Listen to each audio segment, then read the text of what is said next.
Good evening, everybody. I'm Lou Dobbs. Donald Trump is conceding nothing in his drive for the Republican presidential nomination, and he's campaigning hard in Indiana tonight.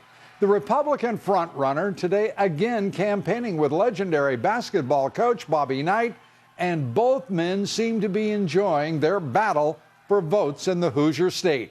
Trump today referred to Senator Cruz, who's campaigning throughout the state as well, and why he turned to Bobby Knight for help. We don't have a long way if I can win in Indiana. If I win, we win. It's over. I didn't want to take too much time because I know you got him back here lying like hell, so I said, I better get back to Indiana fast. I said, get me Bobby Knight really fast, please. And Bobby Knight obviously likes Trump a lot, giving him not only his endorsement, but getting out on the campaign trail in Indiana with Trump and raising hell. As I step away from this podium, I hope as I do that, you people will think for just a moment and you'll say to yourselves, each and every one of you, damn it, how soon can I go out and vote for that guy? And I hope that's what you all have to say. We take up the fight for Indiana with the chairman of the Indiana Republican Party, Jeff Cardwell, joins us tonight. Also among my guests, former Reagan White House political director Ed Rollins, Republican strategist Tony Sayegh. Also tonight, the insult heard round the country. Former House Speaker John Boehner blasting Senator Cruz as, quote, Lucifer in the flesh, and the most miserable SOB, that's in quotes, he's ever met. It looks like Trump's plain-spoken honesty is beginning to rub off on the establishment. And the mainstream liberal media says the Trump University fraud lawsuit could pose a big political problem for Trump this fall. Well, tonight we tell you why we believe the facts align with Trump. And after we show you more than a few coincidences in the matter, see whether you think it's a political hit job by a Hillary Clinton supporter. We take up that case with attorneys Arthur Aidala and Rebecca Rose Woodland here tonight. Our top story, Donald Trump officially having the best week ever.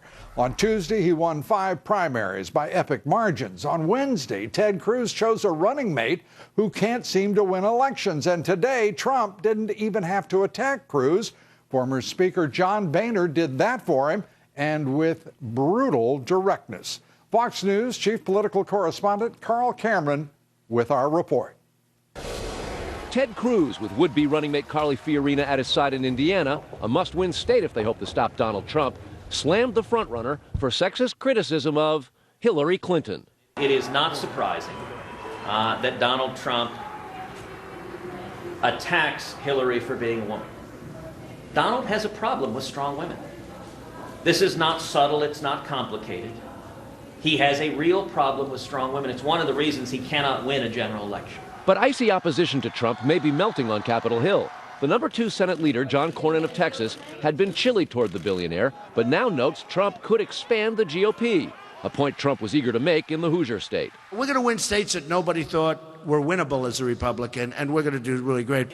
Cruz and voters got a blunt reminder of the senator's unpopularity from former House Speaker John Boehner last night, who got laughs and applause from liberal students at Stanford University for trashing Cruz. Lucifer in the flesh. I get along with almost everybody. But I've never worked with a more miserable son of Cruz said Boehner's letting his inner Trump out and slammed him as a bought and paid for Trump crony. John Boehner, in his remarks, described Donald Trump as his texting and golfing buddy. And by the way, Donald Trump gave John Boehner's super PAC $100,000 just a few years ago. Cruz outraged GOP congressional leaders when, at his urging, House conservatives let a government budget shutdown go forward in 2013. Cruz argued today that he offered to negotiate with Boehner and got shot down.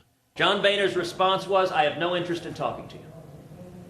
What possibly could be accomplished by having a conversation? No, I will not meet. Kasich's pulled out of Indiana to give Cruz a better shot at blocking Trump there. And Cruz is withdrawing from New Mexico and Oregon to give Kasich a boost in those states that vote in the weeks ahead. It saves resources for Cruz and Kasich, whose donations have slowed as Trump's momentum has grown. Trump says if he wins Indiana, the GOP race is over. He's increasingly focused on Clinton, who's been careful to insist she will not take Bernie Sanders or his voters for granted. Yet she's so comfortable with her lead, her campaign's decided it won't spend money on TV ads in several upcoming states where Sanders continues to advertise. Republicans have been preparing to battle Clinton for years and were convinced she was beatable. Many think Trump could blow a golden opportunity. Nonetheless, if he wins Indiana, the odds of him becoming the GOP nominee go way, way up. Lou? Carl, thank you very much. Carl Cameron.